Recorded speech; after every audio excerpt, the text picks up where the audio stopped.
Retired IPS అధికారి intelligence మాజీ chief AB వెంకటేశ్వరరావుకు ఊరట లభించింది. ఆయన ఉద్యోగ సర్వీస్ కాలంపై ఏపీ ప్రభుత్వం కీలక నిర్ణయం తీసుకుంది. ఏబీ వెంకటేశ్వరరావుపై గత ప్రభుత్వం విధించిన సస్పెన్షన్ కాలాన్ని చంద్రబాబు సర్కార్ క్రమబద్ధీకరించింది. గతంలో ఏబీ వెంకటేశ్వరరావుపై వైసీపీ సర్కార్ 2 పర్యాయాలు సస్పెన్షన్ విధించడం తెలిసిందే. తొలిసారిగా 2020 ఫిబ్రవరి నుంచి 2022 ఫిబ్రవరి వరకు సస్పెండ్ చేశారు. ఇక రెండోసారి 2022 జూన్ నుంచి 2024 మే వరకు సస్పెన్షన్ వేటు వేశారు. ఇక ఈ సస్పెన్షన్ కాలాన్ని విధులు నిర్వర్తించినట్లుగా మార్చుతూ చంద్రబాబు సర్కార్ తాజాగా ఉత్తర్వులు జారీ చేసింది. అంతేకాదు సస్పెన్షన్ కాలానికి వేతనం, ఎలవెన్సుల చెల్లింపుకు కూడా ప్రభుత్వం ఆదేశాలు జారీ చేసింది. ఇదే విషయానికి సంబంధించి మరి లైవ్ అప్డేట్స్ మా అవుట్పుట్ ఎడిటర్ వెంకట్ అందిస్తారు. Venkat, over to you.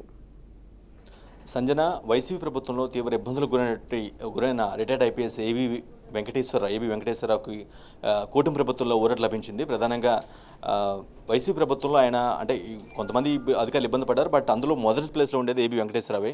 ఎందుకంటే రెండు సార్లు ఆయన సస్పెన్షన్ గురయ్యారు.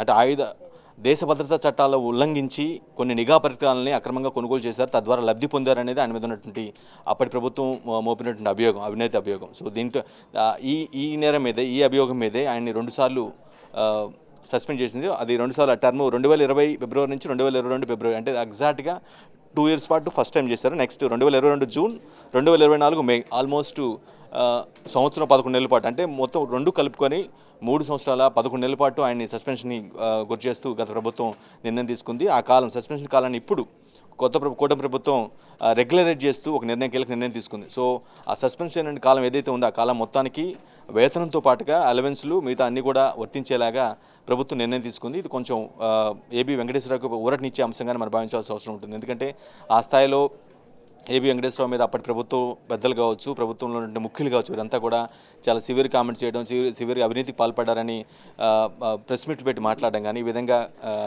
ఆ కేసు సంబంధించి ఆయన సస్పెండ్ చేసి ఆ కేసు స్టైల్ని ముందుకు తీసుకెళ్ళటం కానీ ఈ విధంగా చాలా చేశారు. సో తర్వాత కూటమి ప్రభుత్వం వచ్చిన తర్వాత ఈ విషయం మొత్తాన్ని పరిగణించినటువంటి కూటమి ప్రభుత్వం పెద్దలు దీన్ని ఆ కాలాన్ని ఏదైతే ఏబీ వెంకటేశ్వర సస్పెన్షన్ గురారో ఆ కాలం మొత్తాన్ని కూడా రెగ్యులరైజ్ చేస్తూ ఒక నిర్ణయం తీసుకోవడం జరిగింది. తద్వారా దీనికి ఏబీ వెంకటేశ్వరరావుకి ఆ సస్పెన్షన్ కాలం మొత్తం సంబంధించిన వేతనంతో పాటుగా అలవెన్స్లు మిగతా రావాల్సినటువంటి అన్నీ కూడా వర్తించే అవకాశం ఉంది. ఇది ఖచ్చితంగా ఏబీ వెంకటేశ్వరరావుకి ఒక మంచి ఊరట్లానే మనం భావించాల్సిన అవసరం ఉంటుంది. Sanjana, thank you Venkat.